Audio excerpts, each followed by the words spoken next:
안녕하세요. 이슈 파이터 장진섭입니다. 여러분과 함께 우리 사회 이슈를 알아보고 그 이슈에 대해 심층적으로 분석해 주실 이슈 파이터를 초대하여 속속들이 알아보는 시간 이슈 파이터. 자, 오늘의 이슈 파이터 대전 최고의 미남 변호사 조성천 변호사님과 함께 하겠습니다. 안녕하세요. 안녕하세요. 믿거나 말거나 대전 최고 미남 변호사 조성천입니다. 자, 오늘의 이슈 부처님이시여 어디로 가시나이까? 오, 제목 누가 진 거예요? 제가요. 직접? 멋있죠? 우리 서산의 부석사 불상 재판에 대한 내용입니다. 뭐 아시는 분들 많이 아실 것 같은데, 자, 어떤 재판이 이루어지고 있는지 개요부터 설명 부탁드리겠습니다.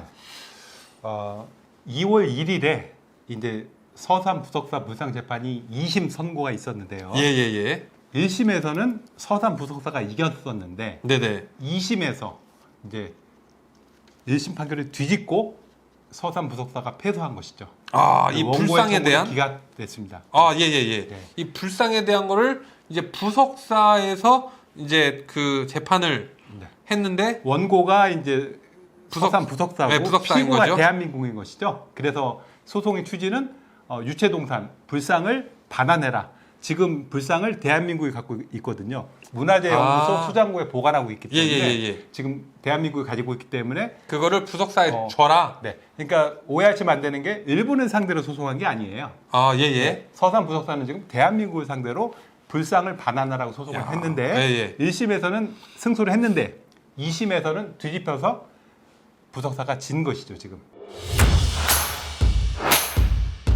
시간은 2012년으로 갑니다. 2012년에 문화재 절도단, 우리나라 문화재 절도단 4명이 스시마에 가서 관음사랑 신사에 침입해서 불상 2점을 훔쳐서 한국으로 가져온 것이죠. 네. 대도네요, 대도. 대도가 아니고 일종의 뭐 어떻게 보면 애국자라고 할 수도 있어요. 그렇죠. 일본에 우리나라 불상을 일본에 의해 약탈된 문화재를 다시 가져온 거니까요. 네, 그래서 두 불상을 가져왔는데 하나는 동조열의 입상은 서 있는 게 입상이고, 하나는 또 가고 계셨겠네요. 금동관음 보살 좌상 앉아 있는 앉아서 이렇게 이제 2개가 있었는데 동조열의 입상은 이제 통일신라 시대 제작된 건데 어디서 제작했다는 게 없어요. 그래서 이 동조열의 입상은 2016년에 일본으로 반환을 해버렸어요. 소유권은 한국에서 주장한 사람이 없으니까. 근데 금동관음 보살 좌상은 통일 신라 시대에 제작을 했으면 우리나라에서 제작한 거잖아요. 형태를 보니까 통일 신라 시대 제작됐을 것이다 이렇게 하는 거고. 거기 메이드 인 코리아 안 찍혀 있었군요. 그러니까 예를 들어 뭐 경주 분황사 제작 이렇게 돼 있어야 경주 분황사가 야 우리 거야 이렇게 주장하는데 없으니까 그냥 이제 소유권을 주장하는 사람도 없고 하니까 그냥 보낸 거고. 금동관음 보살 좌상은 이 복작물이 뭐냐면 불상 안에 있는 종이에 서산 부석사에서 했다고 돼 있거든요. 네, 그러니까 서산 부석사 옳거니 잘했다 내놔 이렇게 된 거죠. 그러니까 이제 훔쳐와서 이 사람들은 형사처벌을 받았을 거 아니에요. 절도로. 그러니까 국가에서 압수한 거죠. 국가에서 불상을 압수해서 국가가 가지고 있는 상황이었는데 하나는 보냈고 지금 문제가 된 소송의 목적물인 금동관음 보살 좌상은 지금 국가가 문화재연구소에 가지고 있으니까 서산 부석사에서 원래 우리 거야. 14세기에 우리가 만든 거야. 우리한테 줘. 이렇게 소송을 제기했던 것이죠. 그래서 1심에서 부석사가 이깁니다. 1심에서는 이겨서 대한민국이 가지고 있는 문화재 연구소에서 가지고 있는 그 불상을 이제 부석사에다 넘겨라. 이제 그렇게 판결이 났다는 얘기죠. 그러니까 2016년에 이제 소송을 내 가지고요. 2017년 1월에 1심 판결이 났어요. 1심은 빨리 했네요. 네, 그래서 이제 아까 말한 것처럼 여러 가지 정황으로 봤을 때 일본이 그 외구가 약탈당한 불상이 맞는 것 같다. 돌려줘라 이렇게 판결이 났는데 이제 6, 7년이 흐른 거죠. 지금 6년이 된 거죠. 지금 2심 지금 2월 1일 날 했으니까 그 동안에 이제 2심 동안에 이제 왜 이렇게 시간을 많이 끌었냐면은 그 관음사가 어쨌든 이해관계 당사자잖아요. 그래서 관음사가 보조 참가를 했어요. 이제 법적인 용어인데 소송 결과에 관계가 있는 그 이해관계가 있는 사람이 소송에 참여를 할 수가 있어요. 그래서 관음사가 이제 참여를 했고 여러 가지 이제 조사를 한 것이죠. 뭐 조계종에 문의도 하고 이 절이 맞는지 뭐 이런 식으로 문의를 해가지고 시간이 되게 오래 끌었고 그것도 있지만. 이 사건이 또 사회에 미친 파장이 크잖아요. 그럼 판사들이 또 요새는 또 그렇죠. 그럼 아, 파장을 고려 안 할 수 없으니까 고려를 시간이 많이 하더라고. 요새 고려를 많이. 왜냐면 그러면 판사들이 대개 1, 2년 하고 한 재판부에서 나가거든요. 그럼 네. 이제 가능한 이제 내가 안 쓰려고 그러는 거죠. 근데 뭐 매년 2월에 인사처리니까 네. 적당하게 좀 아직 뭐 자료가 부족하네요. 이런 식으로 네, 넘기다 또 보니까 넘기고 예, 해서. 6, 7년 이렇게 됐는데 네. 이제 과감하게 이번 재판부가 이제 자기들이 볼 때는 음. 원고가 이제 패소하게 되는데 예. 중요한 논거가 두 가지예요. 네. 첫 번째가 이게 지금 1333년에 제작을 했거든요. 그때는 서산이 아니고 서주였다고 그러네요. 고려시대 서주. 서주 부석사에서 제작한 건 맞는데 지금 현재 서산에 있는 네. 부석사와 동일성을 인정하기 어렵다는 거예요. 아, 그 부석사가 맞느냐? 왜냐면은 1300 조선시대에 예. 억불 정책을 폈잖아요. 그리고 임진왜란, 병자호란, 그리고 또 뭐 요새 그 6.25 사변 이런 걸로 해서 이 절이 불에 탔던 거예요. 네. 불에 타가지고 신축을 한 거거든요. 그러면 이제 과연 그 이전 절과 동일성이 인정된다고 볼 수 있느냐 이제 이런 문제가 생겼던 것이죠. 그래서 이제 2심 재판부는 그 현재 부석사와 예, 과거의 예. 부석사는 동일성을 인정하기 어렵다. 이렇게 지금 판단을 한 것이죠. 한국과 일본 간에 관련된 이런 사안에는 다른 나라 관련된 사안에는 서배사법을 준용하게 돼 있어서 이때 준거법은 2심 재판부 기준으로는 일본 법을 따르게 돼 있어요.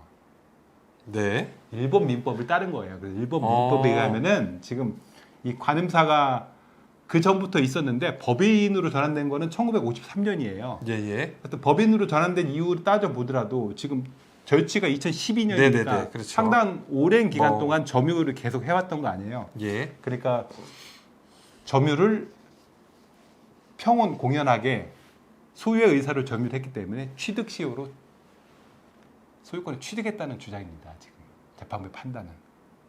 아, 취득시효? 예. 예, 너무 어려운데? 네. 그거 좀 설명 좀 해주실 수 있나요? 취득시효에 대해서? 취득시효가 뭐냐면은 예, 예. 일단은 거래 안전을 도모하기 위해서 내가 누구로부터 물건을 샀는데 네네. 이 물건이 사실은 이 사람이 제가 이 사람한테 샀는데 다른 사람한테 훔쳤을 수도 있잖아요. 그렇죠.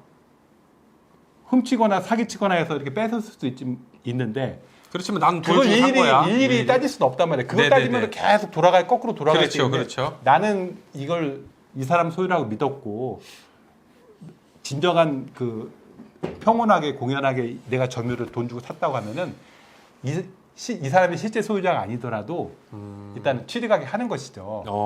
네, 일정 기간이 지나면 예. 그게 이제 취득시효인데 부동산 취득시효도 있고 이거는 지금 불상이니까 동산 취득시효. 그래서 일본 민법에 의할 때 취득시효가 완성돼서 소유권을 취득한다 이렇게 지금 판단을 했습니다. 그렇게 해서 근데 사실은 원고는 이제 소송에서 그렇게 이제 재판 진행 중에 그 쟁점이 됐었을 거 아니에요. 그 원고는 뭘 주장을 했냐면은 부석사 네. 소송 대리인이 문화재는 취득시효 대상이 안 된다 이렇게 주장을 했었어요. 보니까. 문화재는 근데 네. 사실 그런 조항은 없거든요. 문화재는 취득시효 조정이 안 된다 뭐. 법에는 없지만 네. 그래도 문화재는 그리고 또 제가 이제 봐도 약간 뭐 이렇게 뭐. 우길만한데. 네. 일단 또 일본 민법이 네네네. 적용되니까. 그래서 크게 두 가지 논거로 의해서 1심 판결을 깨버리고 예. 2심에서는 대한민국의 손을 들어준 것이죠. 네. 예. 자, 그러면은 이제 저는 이제 좀 이제 궁금한 것들이 몇 가지가 있습니다. 네. 부석사가 2심에서 졌어요. 네네. 그럼 다시 문화재 연구소에서 어쨌든 한국에는 유지가 되는 건가요? 소송이 완전히 끝날 때까지 뭐 어차피 대법원에 상고할 테니까요. 예, 예. 대법원 결과 나올 때까지는 문화재연구소 수장부에 계속 보관하고 있죠. 예. 네. 아니 그러니까 뭐 30까지 만일에 다 끝났어. 3심에서 만약에 뭐 원고가 이겼다고 하면 당연히 부석사가 가져가면 되는 거고. 문제는 이제 2심 결과가 대법원에서 유지돼서 네. 부석사가 졌을 경우인데요. 그러면 네. 이제 이 소송은 아까 말씀드린 것처럼 일본을 상대로 한 게 아니에요. 관음사 상대로 한 게 아니고 대한민국을 상대로 소송을 했기 때문에 이 소송을 지금 원고가 졌다고 하더라도 불상을 대한민국이 갖고 있잖아요. 그렇죠. 주고 안 주고는 외교적인 문제예요. 그건 또 다른 문제네요. 다른 문제예요. 어. 이 소송하고 엄밀히 말하면 다른 문제예요. 아니 동조혈액 입상은 네. 뭐 저 통일 신라 시대 때 만들었는데도 불구하고 그런 소유권 주장하는 사람이 없으니까 그냥 예. 그렇다고 일본에 줬다는 거잖아요. 원래 보관하고 있던 대로. 왜냐면 훔친 건 명백하니까.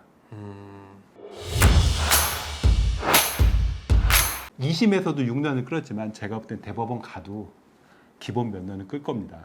끌을 수밖에 없겠네요. 그래서 왜냐면 이거는 예. 이거 어떻게 결론을 내도 뭐 한쪽에 판사가 욕을 먹을 수도 있고 비난 받을 수밖에 없기 때문에 우리나라 뭐 매국 놈이다 뭐 이렇게 또 예, 욕을 지금- 먹을 수도 있겠어요. 지금 이 판사에 대해서 뭐 불교 신문을 제가 봤더니 어느 나라 판사냐 그렇게 하겠어. 매국노 아니냐 지금 이렇게 그러니까요. 써놨어요. 근데 그 판사 입장은 법을 중시해서 법에 의해서 재판을 내린 것 뿐이고. 그렇죠. 뭐 우리나라 판사인데 뭐 일본에 일부러 유리하게 했을 리가 있습니까? 그러니까요. 뭐 취득시효 주장을 예. 그 맞다고 생각하니까 판단한 저는 것이죠. 두 가지가 또 굉장히 궁금한 게 있는데 네네. 그 문화재 절도단 이 네 분 어떻게 지내고 계신지 나라에도 좀 키워서 2012년이니까 이제 뭐 나왔을 수도 있겠죠. 되게 그러니까. 절도는 그렇게 오래 안 살아요.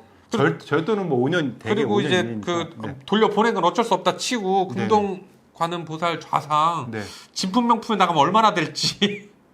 이게 지금 예. 일본에서 유형 문화재로 지정돼 있어요. 일본에서 네. 일본에서 문화재예요. 네, 일본에서 문화재로 돼 있기 때문에 이런 거는 가격 매기가 어렵죠. 그렇죠. 근데 예를 들어 그거를 뭐 10억 달라고 하면 10억인 거니까 뭐 10억은 무조건 넘어요. 제가 봤을 때. 그러니까 이제 뭐 이와 비슷한 게 한국에 있는지 없는지에 따라 가격이 틀릴 텐데. 자, 오늘 우리 조성천 변호사님과 함께 서산 그 부석사 불상 재판에 대해서 한번 이야기를 나누는 시간을 가져보았습니다. 아무래도 정말 우리 대한민국에서 좋은 결과를 통해서 저는 개인적으로 이 불상이 그 대한민국에 좀 남아 있으면 좋겠네요. 이심 판사를 그러면 잘못했다는 거예요? 제가 뭐 이거를 함부로 얘기할 수는 없고 참 어렵죠? 개인적인 얘기입니다. 네네네. 어렵습니다. 네. 오늘 어려운 내용을 가지고 조성천 변호사님과 함께 해봤습니다. 다음에는 더욱더 새롭고 알찬 이슈로 여러분과 함께 하도록 하겠습니다. 구독, 좋아요, 댓글 꼭 부탁드리고요. 끝까지 함께 해주신 구독자 여러분, 시청자 여러분 진심으로 감사드립니다. 이슈 파이터!